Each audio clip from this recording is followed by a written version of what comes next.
Good morning बच्चों, मैं कपिल मेड़ा। हम पढ़ने जा रहे हैं कक्षा 7वीं सामाजिक विज्ञान का पाठ 3 उत्तर भारत के राज्य 800 ईस्वी से 1200 ईस्वी तक हम पढ़ने जा रहे हैं उत्तर भारत के राज्य। आइए हम इसमें सीखेंगे हर्षवर्धन की मृत्यु के पश्चात उत्तर भारत की राजनीतिक स्थिति कैसी हो गई। हर्षवर्धन की मृत्यु के बाद भारत की राजनीतिक स्थिति कैसी हो गई थी।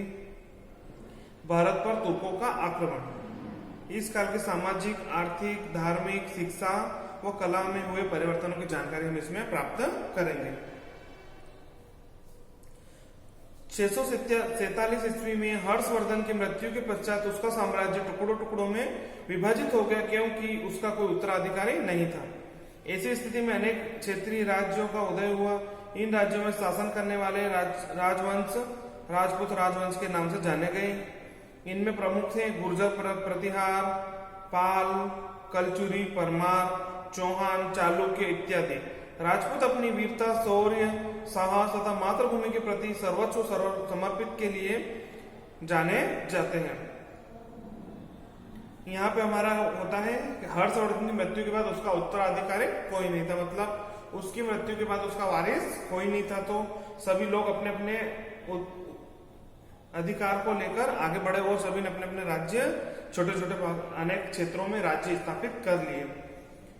और यहाँ पे बात हो रही है राजपूत वंश के नाम से जाने गए, और राजपूत अपने साहस, मातृभूमि के प्रति सर्वस्व समर्पित करने की भावना से जाने जाते हैं कि पूरी लगन से, मेहनत से सभी से सर्वस्व न्यौछावर करने के लिए तैयार रहते हैं। किसके लिए? देश के लिए, मातृभूमि के लिए, इसलिए जाने जाते हैं। राजपूतों की उत्पत्ति कैसे हुई, अब हम आगे पढ़ेंगे राजपूतों की उत्पत्ति कैसे हुई।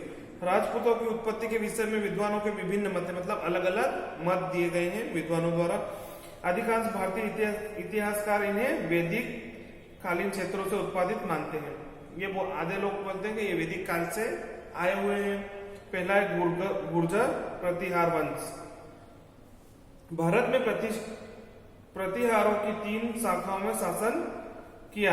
इनमें से प्रमुख शाखा उज्जैनी के प्रतिहार वंश की है।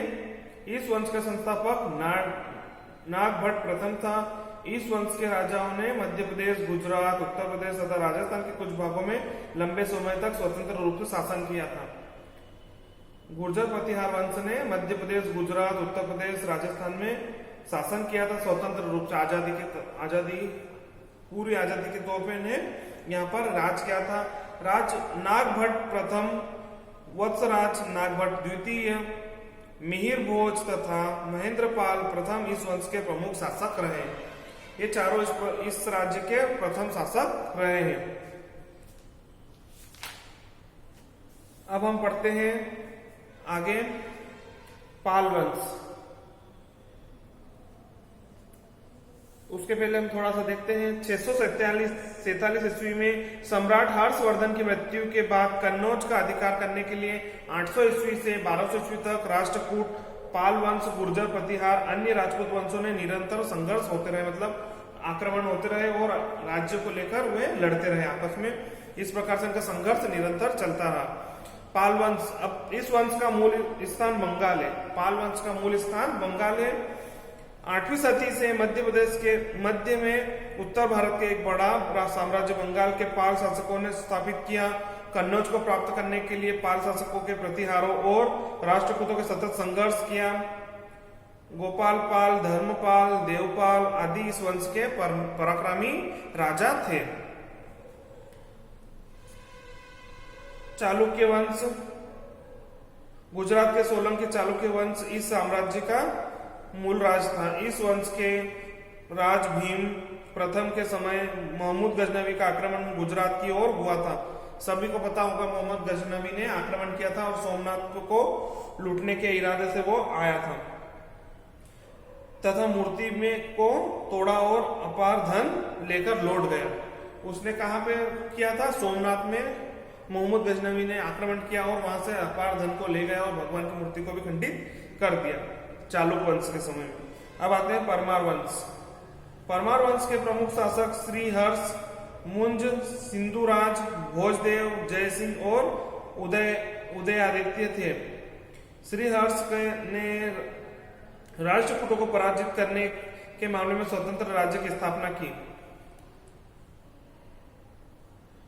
स्वयं राजा भोज ने कुछ ग्रंथ लिखे और उनके राज प्रसाद, मंदिर और तालाब निर्माण कराए। इससे आधुनिक भोपाल से 35 किलोमीटर दूर दक्षिण पूर्व में भोजपुर बसाया, जहां पर शिव मंदिर प्रसिद्ध है। भोपाल से 35 किलोमीटर दूर में इन्होंने भोजपुर बसाया, भोजपुर नाम का एक गांव बसाया और वहां पर शिव मंदिर की स्थापना की। मध्य प्रदेश की राजधानी का प्राचीन नाम भोजपाल था। क्या था? मध्य प्रदेश की हमारी राजधानी क्या है? भोपाल। तो उसका पुराना नाम है भोजपाल, जो कालांतर में भोपाल के नाम से प्रसिद्ध है, जो अभी भोपाल के नाम से प्रसिद्ध जाना जाता है। चौहान वंश, राजपूतों के मध्य भाग से चौहान का राज्य था। मध्य भाग, आधे भाग में इनका राज्य था। प्रारंभ में ये गुर्जर प्रतिहारों के सामंत थे, गुर्जरों के सामंत थे, मतलब उनके साथ मिले हुए थे। किंतु विग्रह राज के तोमरों ने हराकर उनका वंश के स्वतंत्र राज्य की नींव डाली। उनको दूसरे राज्य को हराकर उन लोगों ने, तोमर राज्यों ने हराकर वंश की स्वतंत्र, मतलब स्वतंत्र, किसी के अधीन ना होकर स्वतंत्र राज्य की स्थापना की। 12वीं सदी के आरंभ में अजय राज चौहान ने अजमेर नगर की नींव डाली और यहाँ अनेक महलों, मंदिरों का निर्माण करवाया। भारतीय इतिहास में पृथ्वीराज चौहान का सम्मानीय स्थान है। इस वंश का महान प्रतापी शासक पृथ्वीराज चौहान हुआ था। इसकी वीरता पूर्ण कार्यों का वर्णन कवि चंदन दाई ने पृथ्वीराजों नामक ग्रंथ में किया है। पृथ्वीराज ने गुजरात के सोलंकी और बुंदेलखंड के चंदेल तथा कन्नौज से जयचंद से युद्ध किया। भारतीय इतिहास में इनका नाम सम्मानीय है। आप सभी पृथ्वीराज चौहान का नाम अच्छे से जानते होंगे। और 736 ईस्वी में तोमर वंश के अनंगपाल ने दिल्ली को बसाया था। अब हम आते हैं उत्तर भारत के राज्यों पर। उत्तर भारत के राज्य, ये हमारा उत्तर भारत का राज्य दिए गए हैं। इसमें यहां से ऊपर की ओर है हमारा उत्तर भारत और इधर की ओर है दक्षिण भारत। तो अभी हम उत्तर भारत के राज्यों की बात कर रहे हैं। यहाँ उत्तर भारत के राज्य है, आपको इसमें दिखाई नहीं दे रहा होगा, सबसे ऊपर दिखाई दे रहे यहां से रखे यहां तक में कश्मीर, दिल्ली, इंदौर, मुल्तान, सतलुज, तोमर, गंगा, कन्नौज, ये आदि यहां से लेके यहां तक कि आप किताब में देख सकते हैं कि हमारे उत्तर भारत के राज्य कौन कौन से हैं और कहां कहां पे दिखाई देंगे। आपको आप किताब के माध्यम से आगे देखेंगे। अब हम यहाँ पे पढ़ेंगे भारत में तुर्कों के आक्रमण। अभी हमने देखा उत्तर भारत के राज्य और राजाओं के स्थापना के बारे में हमने पढ़ा था कि कौन कौन से राजा आए और क्या हुआ। अब हम पढ़ेंगे भारत में तुर्कों के आक्रमण। मोहम्मद गजनबी पश्चिमी एशिया की ओर एक छोटी सी रियासत गजनबी का शासक था। वह अपनी महत्वाकांक्षाओं, उसे एक विशाल सेना के लिए धन की आवश्यकता थी। उसको एक बड़ी सेना बनाना था, उसके लिए उसको धन की आवश्यकता थी। भारत की धन संपदा के बारे में उसे बहुत सी गाथाएं सुन रखी थी। अतः धन प्राप्त करने के उद्देश्य से सन 1000 ईस्वी में वे 1027 तक उसने भारत पर 17 बार आक्रमण किए। उसको धन की आवश्यकता थी, तो उसे पता था कि हमारा भारत बहुत संपन्न राज्य है, तो उसको सभी गाथाओं से पता था कि यहाँ पे धन है, तो उसने यहाँ पर 17 बार राज्य आक्रमण किया। उसने मंदिरों को नष्ट किए, मूर्तियों को तोड़ी और वह भारत से लगातार अपार धन, सोना, चांदी, आभूषण, रत्न लूटकर गजनवी ले जाता रहा। यहाँ से वो लूटता रहा, आक्रमण करता रहा और हमेशा कुछ न कुछ लेके यहाँ से जाता रहा। मोहम्मद गजनवी ने सन 1025 ईस्वी में सोमनाथ के प्रसिद्ध मंदिर को नष्ट किया, वह संपत्ति को लूटा था। अभी हमने आगे पढ़ाई था कि सोमनाथ मंदिर को लूटा था। इस काल में मध्य एशिया का प्रसिद्ध विद्वान अलरूबी भारत आया। उसकी पुस्तक तहकीक ए हिंद से हमें तत्काल भारत की महत्वपूर्ण जानकारी प्राप्त होती है। इससे हमको सभी भारत की जानकारी प्राप्त होती है। तुर्कों के पुनः आक्रमण, उसके बाद हम अभी तुर्कों के आक्रमण पढ़े थे, अब हम उसके पुनः आक्रमण, उसके बाद से फिर आक्रमण हुए। महमूद गजनवी के आक्रमणों के लगभग 150 वर्षों बाद, अभी हम महमूद गजनवी के बारे में पढ़ रहे थे और अब 150 वर्ष के बाद फिर से तुर्कों का आक्रमण हुआ। अफगानिस्तान की एक छोटी सी सियासत, गौर के शासक मोहम्मद गौरी ने पश्चिमोत्तर भारत पर आक्रमण किया। फिर से उन लोगों ने भारत पर आक्रमण किया, भारतीय राजाओं के आपसी संघर्ष का लाभ उठाया। गौरी ने सन 1175 ईस्वी में भारत का पहला आक्रमण कर मुल्तान तथा सिंध पर अधिकार कर लिया। मुल्तान को और सिंध को अपने अधिकार में ले लिया। सन 1178 ईस्वी में उसने गुजरात की ओर से आक्रमण किया, जहां उसे राजपूत नरेश मूलराज ने परास्त कर दिया। इसी प्रकार वे आगे बढ़ते गए और गौरी ने भारत के जीते हुए प्रदेशों की शासन व्यवस्था का कार्य अपने एक गुलाम सेनानी कुतुबुद्दीन ऐबक को सौंप दिया। इस प्रकार से वे आक्रमण करते रहे और वे अपने अपने व्यक्ति को इसमें जोड़ते गए। अब हम पढ़ते हैं तत्कालीन उत्तर भारतीय समाज, अर्थव्यवस्था, धार्मिक स्थिति व कला। अभी हम पढ़ेंगे सामाजिक जीवन। उस समय सामाजिक जीवन कैसा था, उस समय के लोगों का सामाजिक जीवन कैसा था। समाज 4 वर्णों में बटा हुआ था, समाज को 4 भागों में बांटा गया था। ब्राह्मण, क्षत्रिय, वैश्य व शूद्र में बटा गया था। आगे चलकर यह अनेक जातियों में बढ़ गया। ब्राह्मण और क्षत्रियों का सम्मान समाज में सर्वोच्च स्थान था। ब्राह्मण और क्षत्रियों का समाज में सर्वोच्च स्थान था, मतलब ऊंचा स्थान था। उसके बाद आते हैं क्षत्रिय, वैश्य और शूद्र। रूढ़िवादिता की संकीर्णता समाज में बढ़ रही थी। प्राय लोग अपनी ही जाति में विवाह करना पसंद करते थे, मतलब अभी आप भी देखते होंगे कि सब अपने धर्म, अपनी जाति में विवाह करना पसंद करते थे। ऐसा उस समय भी हुआ करता था। स्त्रियों को संपत्ति में उत्तराधिकार प्राप्त था। लड़कियों को भी उसमें उत्तराधिकार, मतलब जायदाद में, अपने प्रॉपर्टी में, परिवार के जो भी हिस्सा है उसमें उनको अधिकार था। उसमें पर्दा प्रथा का आरंभ हो गया। सती प्रथा का प्रचलन था। सती प्रथा मतलब पति की मृत्यु के बाद पत्नी को भी जिंदा जला दिया जाता था।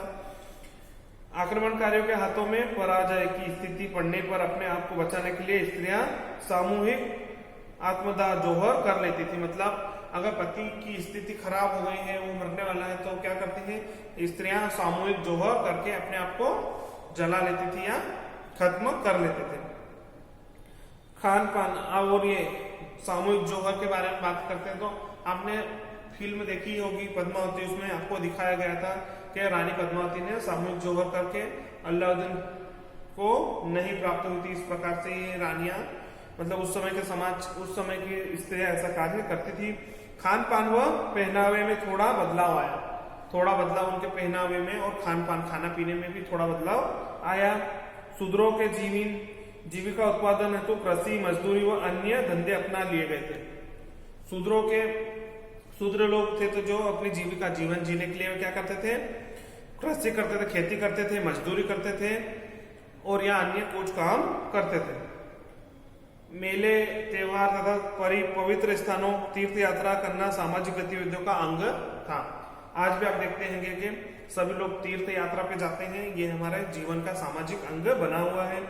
आर्थिक स्थिति, ग्रामीण जनता कृषि तथा पशुपालन के कार्यों में लगी हुई थी। कुछ नगर व्यापारिक केंद्र बन चुके थे। पाटलिपुत्र, अयोध्या, उज्जैन, कन्नौज, मथुरा और काशी प्रमुख व्यापारिक केंद्र थे। यहाँ पे बड़े पैमाने पे व्यापार हुआ करता था। उद्योग के क्षेत्र में कपड़ा उद्योग प्रसिद्ध था। ऊनी, सूती तथा रेशमी वस्त्रों में विविधता थी, मतलब अलग अलग प्रकार के बहुत सारे वस्त्र आदि बनाए जाते थे और उसका उद्योग किया जाता था। धातु उद्योग में कांसे के ढले मूर्तियां, खिलौने, हाथी दांत की वस्तुएं, सोने व चांदी के आभूषण व बर्तन बनाने के काम में प्रगति हुई। धातु उद्योग में अब आपने भी देखा होगा कि लोहा, चांदी, सोना, सभी प्रकार के धातुओं से बहुत सारी चीजें बनाकर उसका उपयोग किया जाने लगा, तो इससे क्या हो गया, व्यापार बढ़ गया। मध्य एशिया से भारत के व्यापारिक संबंध थे। मध्य एशिया के व्यापारिक मतलब व्यापार करने के संबंध थे। चंदन, जायफल, लौंग, मसाले, बहुमूल्य रत्न, मोती आदि का निर्यात तथा घोड़े व खजूर का आयात एशिया व अरब से किया जाता था। हमारे यहाँ से भी निर्यात किया जाता था, उधर से भी सामान का आना एक दूसरे को अदला बदला किया जाता था। शिक्षा और साहित्य का पिछली शताब्दियों की तरह ही विकसित हो रहा था। मंदिर, मठ, घटिका आदि का उपग्रह और शिक्षा केंद्र होते थे। उच्च शिक्षा सुव्यवस्थित ढंग से हो जाती थी। व्यावसायिक शिक्षा का प्रशिक्षण क्षेत्र में कला शिल्प कार्यों में समूह में बांट दिया जाता था कि जो शिल्प कार्य मतलब जो कुछ कला जिसमें है तो उस हिसाब से उनको उसकी शिक्षा दी जाती थी कि वे आगे चल के कला को प्रदर्शित करके अपना रोजगार चला सके। बौद्ध धर्म में शिक्षा के क्षेत्र में विशेष योगदान दिया। विक्रमशिला का प्रसिद्ध विश्वविद्यालय इस काल की देन है। साहित्य की प्रमुख भाषा संस्कृत थी, जिसका स्वरूप बिगड़ा तो अप्रभम भाषाओं का विकास हुआ। मतलब संस्कृत भाषा का रूप बिगड़ा, जिसका स्वरूप बिगड़ा तो बहुत सारी भाषाओं का जन्म हो गया। इस प्रकार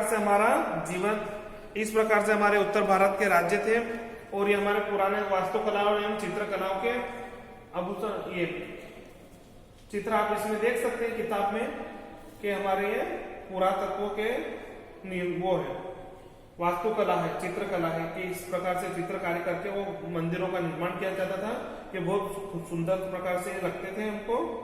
तो ये हमारा पाठ आज हमारा यही समाप्त होता है। इसके क्वेश्चन आंसर आपको हम पीडीएफ के माध्यम से देंगे। धन्यवाद बच्चों। आप फेयर कॉपी में सभी प्रश्न के उत्तर हल करके रखेंगे और आपको जो भी बोला जाएगा, जब भी हम चेक करने के लिए बुलाएंगे आपको, तब आप हमसे चेक करवा लेना। धन्यवाद।